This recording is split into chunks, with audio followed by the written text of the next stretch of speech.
എല്ലാവർക്കും സലു കിച്ചണിലേക്ക് സ്വാഗതം. ഞാൻ സമീറ. ഇന്ന് ഞാൻ തയ്യാറാക്കാൻ പോകുന്നത് ഒരു സ്പെഷ്യൽ റെസിപ്പിയാണ്. ബിരിയാണി എന്ന് പറഞ്ഞാൽ എല്ലാവർക്കും ഒരു ക്രേസാണ്.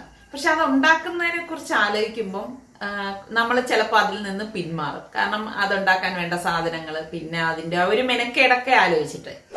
ഇതിനൊക്കെ ഒരു സൊല്യൂഷനായിട്ടാണ് ഇന്ന് ഞാൻ നിങ്ങളുടെ അടുത്ത് വന്നിരിക്കുന്നത്. ഇത് വളരെ പെട്ടെന്ന് തയ്യാറാക്കാൻ പറ്റുന്ന രീതിയിലാണ് ഇന്ന് ഞാൻ കാണിക്കാൻ പോകുന്നത്.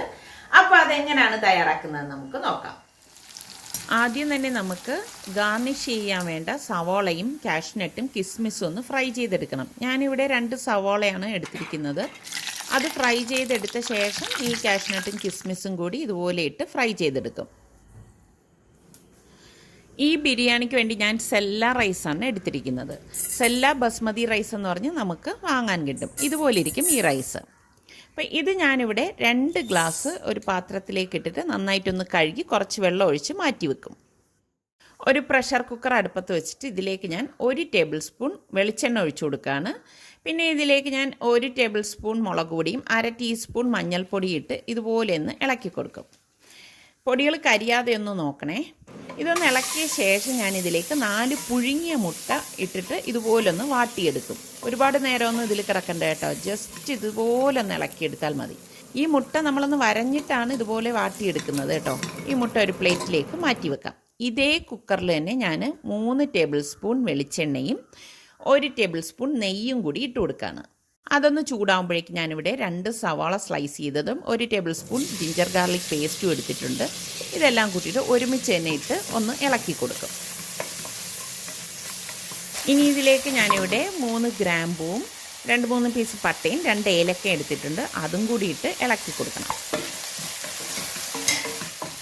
ഇനി ഇതിലേക്ക് ഞാനിവിടെ ഒരു വലിയ പൊട്ടറ്റോ 4ആയിട്ട് കട്ട് ചെയ്തെടുത്തിട്ടുണ്ട്. അപ്പോൾ ഈ പൊട്ടറ്റോയും ഇതിലേക്ക് ഇട്ടിട്ട് പാകത്തിനുള്ള ഉപ്പും കൂട്ടി ഇത് നന്നായിട്ടൊന്ന് ഇളക്കി കൊടുക്കാം. 2 മിനിറ്റ് ഇതുപോലെ ഒന്ന് ഇളക്കി കൊടുത്താൽ മതിയാവും.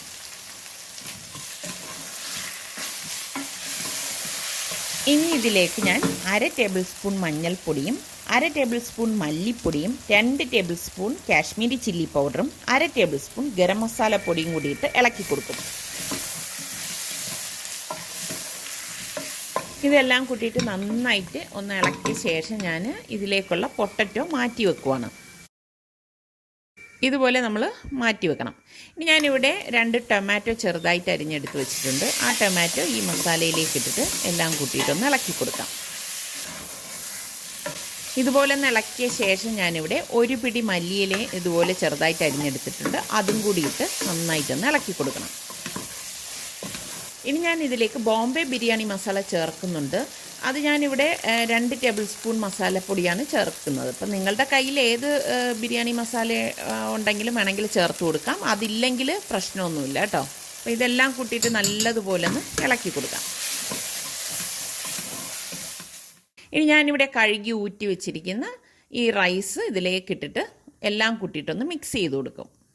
ഇതുപോലെ വേണം നമ്മളിതൊന്ന് ഇളക്കിയെടുക്കാൻ. ജസ്റ്റ് ഈ മസാല ഇതിൽ പൊതിയത്തക്ക രീതിയിൽ ഇളക്കിയാൽ മതി. ഇതിലേക്ക് ഞാൻ 2 ടേബിൾ സ്പൂൺ തൈരും കൂടി ചേർത്തിട്ട് ഒന്നുകൂടി ഒന്ന് ഇളക്കി കൊടുക്കും.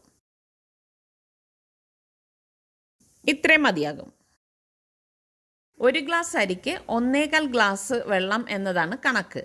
ഞാനിവിടെ 2.5 ഗ്ലാസ് വെള്ളം എടുത്തിട്ടുണ്ട്. അത് ഈ കുക്കറിലേക്ക് ഒഴിച്ചു കൊടുക്കുകയാണ്. നല്ല തിളച്ച വെള്ളമാണേ ഒഴിച്ചു കൊടുക്കുന്നത്. അത് പ്രത്യേകം ശ്രദ്ധിക്കണം. ഇനി ഇത് നന്നായിട്ടൊന്ന് ഇതുപോലൊന്ന് മിക്സ് ചെയ്ത് കൊടുക്കണം. ഉപ്പൊക്കെ പാകത്തിന് ഉണ്ടോ എന്ന് നോക്കണം. ഉപ്പില്ല എന്നുണ്ടെങ്കിൽ നമ്മൾ പാകത്തിനുള്ള ഉപ്പിട്ട് കൊടുക്കണം. പിന്നെ നമ്മൾ വഴറ്റി വെച്ചിരിക്കുന്ന പൊട്ടറ്റോയും മുട്ടയും ഇതിലേക്ക് ഇട്ട് കൊടുക്കണം. ഇതുപോലെ നമ്മൾ ഇതിലേക്ക് ഇട്ട ശേഷം ഇതിങ്ങനെ ഇളക്കി കുത്തി പൊടിക്കരുത് കേട്ടോ. അത് പ്രത്യേകം ശ്രദ്ധിക്കണം. ജസ്റ്റ് ഇതുപോലെ ഒന്ന് ഇളക്കിയ ശേഷം ഞാനിവിടെ ഞെട്ടോട് കൂടിയ 2 പച്ചമുളക് കഴുകി ഇതിലേക്ക് ഇട്ടിട്ടുണ്ട്. പിന്നെ നമ്മൾ കുക്കർ മൂടിയിട്ട് അതിൻ്റെ വെയിറ്റ് ഇട്ടിട്ട് 1 വിസിൽ കേൾക്കുന്നത് വരെ ഇത് വേവിച്ചെടുക്കും. അപ്പോൾ ഇത് 1 വിസിൽ കൊണ്ട് തന്നെ വെന്ത് കിട്ടും. 1 വിസിൽ കേട്ട് കഴിഞ്ഞ് ഞാൻ വെയിറ്റ് മാറ്റി കുക്കർ ഓപ്പൺ ചെയ്തിട്ടുണ്ട്.